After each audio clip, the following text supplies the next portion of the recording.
Buenas, ¿qué tal? ¿Cómo les va? ¿Cómo andan? Bueno, escuchen, toca ahora dar la última unidad de la materia, ¿sí? Que es psicología genética. Psicología genética. Ok, ahora, ustedes saben que yo tengo en el instituto, no me acuerdo si se los dije, pero bueno, si no se los digo ahora, que tengo en el instituto psicología de primero y psicología de segundo, ¿no es cierto? Psicología de primero cuarta y psicología segundo primera.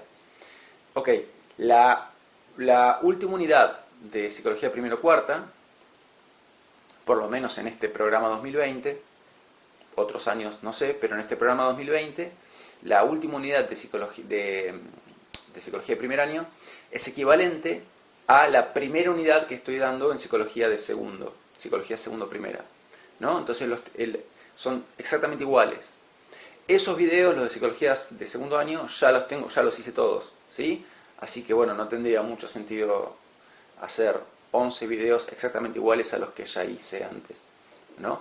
Así que bueno, los dejo con esos videos que son sobre psicología genética, cuyo padre es Jean Piaget, ¿sí? Así que bueno, esto nada más, esta aclaración quería hacerles. Los dejo entonces con Piaget. Jean Piaget, ¿sí?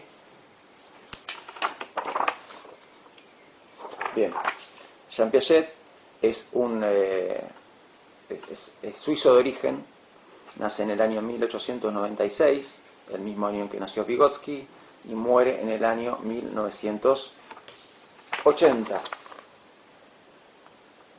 Muy bien. Bueno, como les decía, es suizo y es, digamos, de formación, acá viene algo importante. O sea, lo primero que hacemos siempre cuando trabajamos esto es hablar un poco, digamos, de cuál fue el recorrido de Piaget. Antes de pasar a lo que es propiamente los contenidos de su teoría, hablo un poco de cuál fue su recorrido de vida para tenerlo presente. Entonces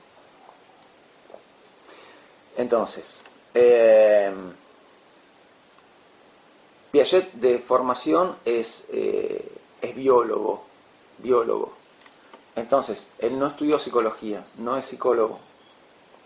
Él de formación es biólogo, con la particularidad de que desde chiquito siempre tuvo fuertes como intereses filosóficos, ¿no es cierto? Entonces, vamos a notar que tenemos hasta ahora, Piaget era biólogo y tenía fuertes intereses filosóficos.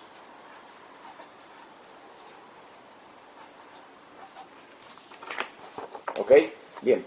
Ahora, la filosofía como disciplina es una disciplina muy amplia. La filosofía comprende diferentes campos. Entonces, uno podría decir que la base de la filosofía, la esencia de la filosofía está en hacerse preguntas como difíciles de contestar y tratar de encontrarles respuesta. ¿Cuáles pueden ser esas preguntas difíciles de contestar? Por ejemplo, ¿existe Dios o más difícil todavía? ¿Qué debe entenderse por Dios? ¿Qué es el alma? ¿Cómo adquirimos saber? ¿Cómo adquirimos conocimiento? ¿Qué es el conocimiento? ¿Cómo debemos comportarnos en la vida? ¿Cómo hacemos para saber si una acción está bien o no está bien? Bueno, etcétera, etcétera. Todas estas son preguntas filosóficas que diferentes filósofos trataron de contestar. El punto es que cada una de estas preguntas delimita un área de la filosofía. O sea, la filosofía tiene diferentes áreas. Si yo me dedico a investigar en filosofía la cuestión del bien, por ejemplo, de qué es lo que está bien, entonces esa área de la filosofía de la que me estoy ocupando se llama ética. Ética.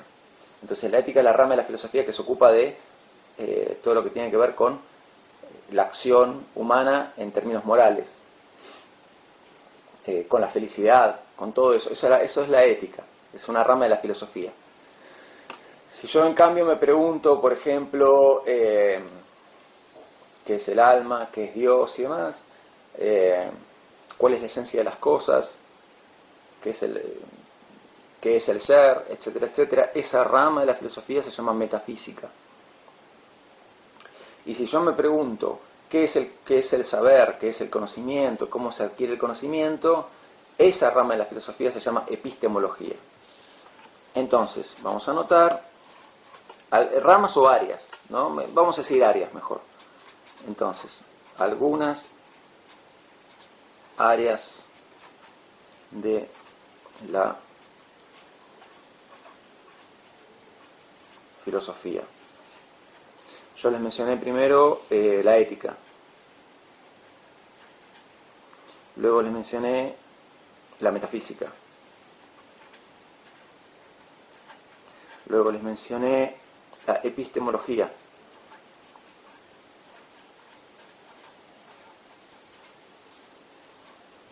Bueno, vamos a poner etcétera. Bien. Entonces acá les puse ejemplos de algunas áreas de la filosofía. Son algunas, hay más.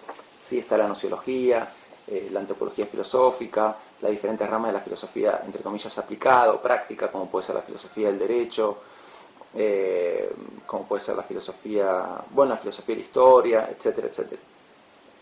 Bien, de todas estas ramas de la filosofía, la que particularmente le interesaba a Piaget, que es nuestro autor de hoy, de hoy y de muchas clases más, es la epistemología. ¿Sí? Epistemología. Bien. ¿Por qué decimos que Piaget, el área de la filosofía que le interesaba, es la epistemología?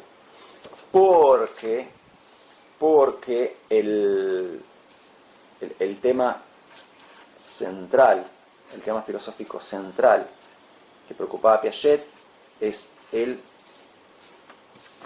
conocimiento. ¿Sí? El conocimiento. Ahora bien, ¿desde cuándo los filósofos se ocupan de la problemática del conocimiento? Simple, desde que existe la filosofía. Entonces, ese tema aparece en Platón, siglo IV a.C. Sí, fundamentalmente 4 a.C.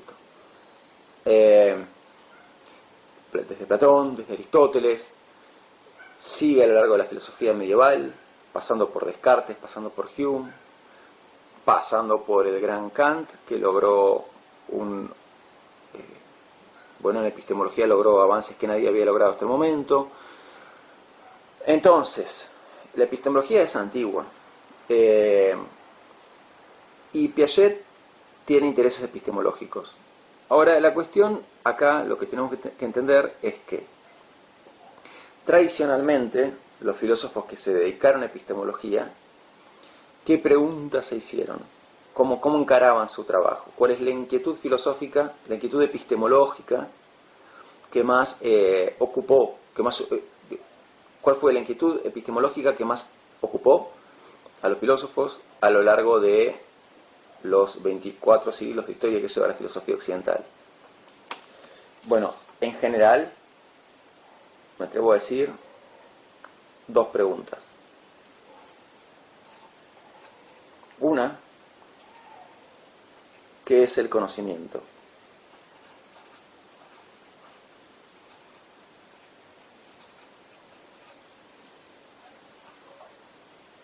Y la otra, ¿cómo se adquiere el conocimiento?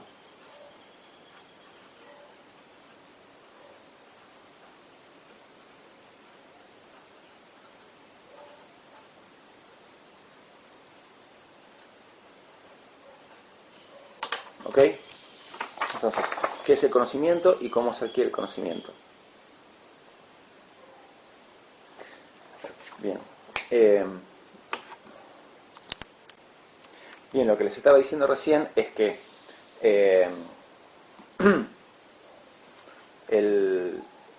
los temas que tradicionalmente ocuparon a los filósofos que se dedicaban a la epistemología son qué es el conocimiento y cómo se adquiere el conocimiento. Bien, Piaget ve un problema en esto. ¿Por qué? O sea, Piaget ve un problema en esto. Después, si esto es realmente un problema o no, es algo discutible. ¿Cuál es el problema que Piaget ve en el abordaje que los filósofos tradicionalmente han hecho sobre la problemática del conocimiento? ¿Qué problema ve Piaget ahí? Bien, el problema que Piaget ve ahí es el siguiente. Para Piaget, si uno se quiere ocupar del tema del conocimiento, Y siempre que uno se ocupa del tema del conocimiento, lo hace intentando contestar estas dos preguntas, qué es el conocimiento y cómo se adquiere el conocimiento. Entonces, las respuestas que uno pueda encontrar, desde el punto de vista de Piaget, nunca van a dejar de ser respuestas del ámbito especulativo. ¿A qué me refiero con esto? A lo que me refiero es a que, supóngase que yo soy filósofo, que me dedico a epistemología y quiero contestar la pregunta, ¿qué es el conocimiento? Bien, ¿qué hago? Saco una tesis, un libro de 400 páginas donde Pablo Nieto explica su teoría de qué es el conocimiento. Bien, eso para Piaget es especulativo. Es especulativo. ¿Por qué es especulativo? Porque no es una respuesta científica a la pregunta que estoy intentando contestar. Entonces, él, digamos, la apuesta que él hace acá es a contestar científicamente a interrogantes filosóficos. Es un planteo medio raro porque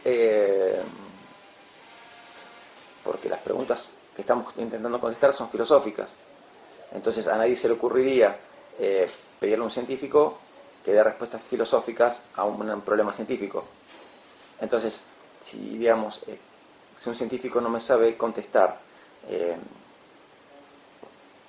no sé, ¿por qué existe la fuerza de gravedad? Yo no le voy a pedir a un científico, bueno, encontrar una respuesta filosófica a eso. Sería algo medio raro. Y es lo que está haciendo Piaget, solo que al revés. ¿Por qué? Porque él quiere ocuparse de preguntas filosóficas y propone contestar científicamente a preguntas filosóficas. Él dice, estas preguntas filosóficas no hay que contestarlas filosóficamente, hay que contestarlas científicamente. Bueno, ok, uno puede estar de acuerdo o no, es indudablemente ingenioso el planteo, es cuestionable, pero en todo caso, lo que está claro es que plantearse la cuestión de esta manera le permitió a Piaget hacer toda la teoría que hizo. Así que, en todo caso, no se puede negar que productivo fue. O sea, los resultados que produjo fueron interesantes. Entonces, cuestión que tiene que quedar clara, Piaget es un biólogo con intereses filosóficos, más particularmente epistemológicos, que quiere ocuparse de los problemas clásicos de la epistemología, le hace el problema del conocimiento, que es el conocimiento, cómo se adquiere y demás, pero quiere ocuparse de esos problemas científicamente. Entonces, él va a decir que para ocuparnos científicamente de estos problemas filosóficos, lo que tenemos que hacer, en primer lugar, es cambiar la pregunta que nos hacemos. Entonces, lo primero que tenemos que hacer es es dejar de hacernos la pregunta, ¿qué es el conocimiento? Porque la respuesta a eso va a ser necesariamente filosófica y especulativa. Y tenemos que dejar de preguntarnos cómo se adquiere el conocimiento, porque la respuesta a eso va a ser también filosófica y especulativa. Entonces lo que hay que hacer para él es formular una nueva pregunta, ocuparse de esos temas, pero con una pregunta nueva. ¿Cuál es la pregunta que se hace Piaget? Y esto quiero que se me lo graben en el alma y que no se lo olviden nunca más, hasta que sean viejitos y viejitas y se lo expliquen a sus nietos y nietas. La pregunta que Piaget va a proponer, en reemplazo de las que les dije recién, es, atención,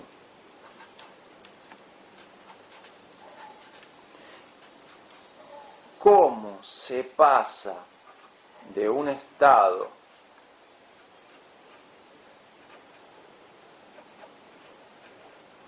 de menor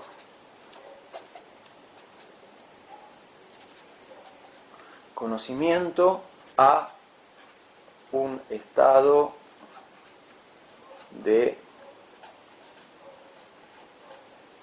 mayor conocimiento? Bien, ahí va. Perfecto. ¿Cómo se pasa de un estado de menor conocimiento a un estado de mayor conocimiento? Bien, Piaget va a decir, ok, dejemos de lado las preguntas tradicionales. ¿Qué es el conocimiento? ¿Cómo se crea el conocimiento? Y planteémonos esta otra pregunta. ¿Cómo se pasa de un estado de menor conocimiento a un estado de mayor conocimiento? ¿Por qué él quiere que nos hagamos esta otra pregunta? Porque, según él cree, esta otra pregunta se puede abordar científicamente, con una metodología científica. Entonces, a partir de ahora, dice Piaget, hay que trabajar con esta pregunta.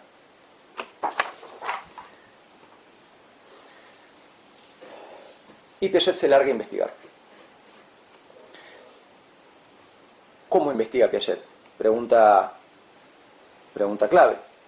Bueno, el razonamiento de Piaget es el siguiente. Si yo lo que me pregunto es cómo se pasa de un estado de menor conocimiento a un estado de mayor conocimiento, no hay campo más, no hay mejor campo para ocuparse de este interrogante que ¿cuál? Aquellos sujetos que están en plena fase de adquisición de conocimiento, que tienen conocimiento comparado con el adulto mucho menor y que están adquiriendo conocimiento para llegar algún día a tener el conocimiento que tiene un adulto. Entonces, ¿quiénes son estos sujetos? Obviamente los niños. Entonces Piaget va a trabajar toda su vida con niños, incluidos sus propios hijos, tratando de estudiar cómo ellos pasan de un estado de menor conocimiento a un estado de mayor conocimiento, en todos los estadios del desarrollo. La pregunta es, entonces, otra nueva pregunta es, ¿qué tipo de trabajo hace Piaget? Bueno, entonces vamos a lo que es el método, ¿sí? El método de investigación. Podría decirse que Piaget tiene fundamentalmente dos métodos para investigar. Y esos dos métodos son dos métodos. Bien. Uno de ellos es la observación directa. Método que se sigue. Los dos métodos que él usaba se siguen usando al día de hoy en psicología, especialmente en psicología del desarrollo.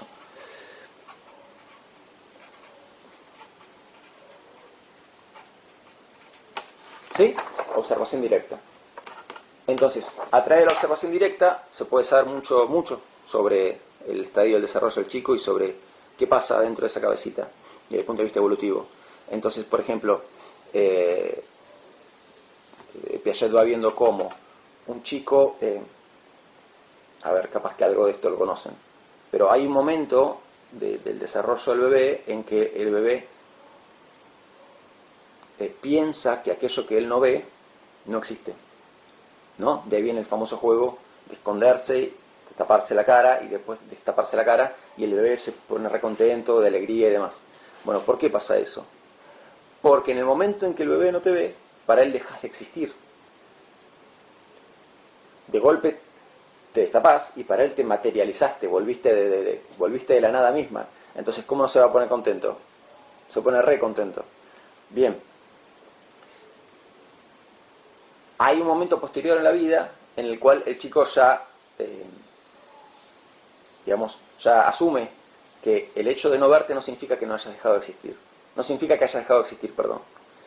Entonces ya no vamos a ver esa alegría en el bebé. ¿Por qué? Porque cuando vos estás tapado, asume que seguís existiendo, aunque él no te vea. Pero una cosa interesante que pasa, por ejemplo, es que si vos a un chico le tapas... Perdón, voy a cortar el video y voy a arrancar de vuelta, porque se me está por cortar. Bien, sigo. Entonces, les decía, a ver...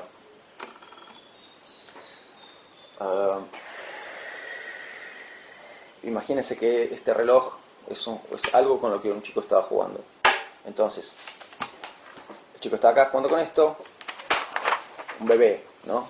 Yo lo tapo. Piensa que no existe más. Lo destapo, oh, qué bueno, el reloj nuevamente existe, volvió a la existencia. Se pone contento, feliz, etc. Más adelante va a haber un momento en el cual yo lo tapo y después lo destapo y el chico ya no salta de alegría. ¿Por qué? Porque asume que seguía existiendo el reloj en ese momento. Pero hay algo interesante que se puede hacer también, por ejemplo, que es que el chico puede estar con reloj, yo se lo tapo, ¿sí? Él ya está en la fase en la cual asume que el reloj sigue existiendo. O sea, supone que sigue existiendo aunque no lo vea. Pero, cuando se pone a buscarlo, no necesariamente lo busca acá, en el último lugar donde vio, sino que quizá lo busca en otro lugar.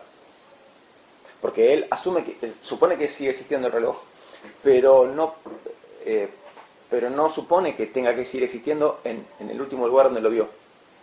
Bueno, y más adelante sí, cuando lo busque lo va a buscar en el último lugar donde lo vio. ¿Por qué traigo a cuento esto? Obviamente esta materia, o sea, la psicología del bebé no es lo fundamental en esta materia. Si bien algo de eso vamos a estudiar, no es lo fundamental en esta materia. Pero ¿por qué doy estos ejemplos? Porque sirven como ejemplos de la observación directa como método de investigación. Entonces, en este caso, lo que tenemos es observación directa. Piaget está observando directamente al chico y aprendiendo por esta observación directa cómo va evolucionando psicológicamente. Entonces, eso es un ejemplo de observación directa. Y el otro método, entonces, este es uno de los dos métodos que usa Piaget. El otro es el llamado habitualmente método clínico crítico. ¿Ok? Método clínico crítico. ¿En qué consiste este método clínico crítico? Fundamentalmente en la entrevista. ¿Sí? Las entrevistas a los chicos, que son entrevistas con una determinada técnica, con una determinada orientación. No es entrevista libre donde se le pregunta cualquier cosa al chico, sino que en general, por ejemplo, a ver, si yo soy Piaget y estoy entrevistando a un chico de 4 años, 5 años, y le muestro dos pelotas de plastilina. Le pregunto, ¿dónde hay más plastilina? Me dice, hay lo mismo. Tomo una de esas plastilinas y la achato, por ejemplo, hasta transformarla como en un plato, en un disco, y después la señalo y le pregunto, bueno, ahora vos qué pensás, acá, en esta plastilina, la que está achatada, ¿hay más plastilina que en la otra? ¿Hay menos plastilina que en la otra? ¿O hay la misma cantidad de plastilina que en la otra? Y el chico contesta, por ejemplo, hay menos. Yo, si soy Piaget, ¿qué le pregunto? ¿Por qué? Y me dice, porque está más finita. Bueno, eso está mostrando lo que se llama la centración intuitiva del chico preoperatorio, cosa que ya vamos a trabajar obviamente. Pero lo que quiero decir es, fíjese que este tipo de entrevistas nos mostró en qué momento del desarrollo está el chico y bueno, la técnica para aprender eso fue precisamente una entrevista, pero es una entrevista que no es libre 100%, sino que hay ciertas preguntas clave y hay una técnica para tomarla. Entonces no se larguen ahora a hacer entrevistas con plastilina porque hay una técnica que es más rigurosa de lo que parece para hacer esto. Así que bueno, yo lo decía solamente a título de ejemplo, para que vieran un poquito en qué consiste el método clínico crítico. Hay infinidad de entrevistas que hizo Piaget para los diferentes temas que abordó en su teoría. Entonces, esta es la pregunta que va a tratar de contestar Piaget, y estos son los métodos con los que va a tratar de contestar a esa pregunta. Bien, no se me olviden cuál es el nombre de la teoría de Piaget. Porque uno termina diciendo Piaget y después se olvida del nombre de la teoría. Tiene un nombre. Entonces uno puede hablar mucho de Freud, pero su teoría tiene un nombre, se llama psicoanálisis. En el caso de la de Piaget tiene un nombre también. ¿Cómo se llama la teoría de Piaget? Tiene como un nombre doble, se podría decir, porque es bifacética la teoría de Piaget. Bien, les estaba diciendo cuál es el nombre de la teoría de Piaget y les estaba diciendo esto de que es como bifacética. ¿Por qué bifacética? Porque la teoría de Piaget es en cierto modo una teoría psicológica, es una psicología, y es en cierto modo una epistemología. Es las dos cosas en verdad. Entonces, se la puede llamar tanto de una manera como de otra. Si nos queremos referir a la teoría de Piaget en tanto teoría psicológica, la vamos a llamar psicología genética. ¿Sí? No tiene nada que ver con el ADN, esto es genética, viene por otro lado, ¿sí? Pero, bueno, se la puede llamar psicología genética o, obviamente,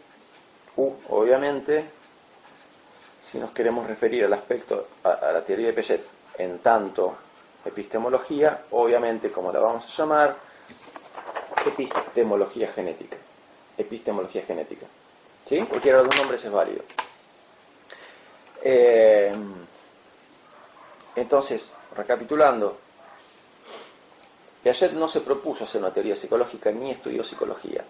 Él es biólogo con intereses filosóficos, específicamente epistemológicos, y él quiere ocuparse del tema central de la epistemología, que es el conocimiento, pero con un enfoque, podría decirse, bastante original, que consiste en preguntarse cómo se pasa de un estado de mayor conocimiento a un estado de mayor conocimiento, abordando la respuesta a esa pregunta de una manera que él considera científica, que es a través de la observación directa, y el método clínico crítico, que consiste fundamentalmente en entrevistas a los chicos,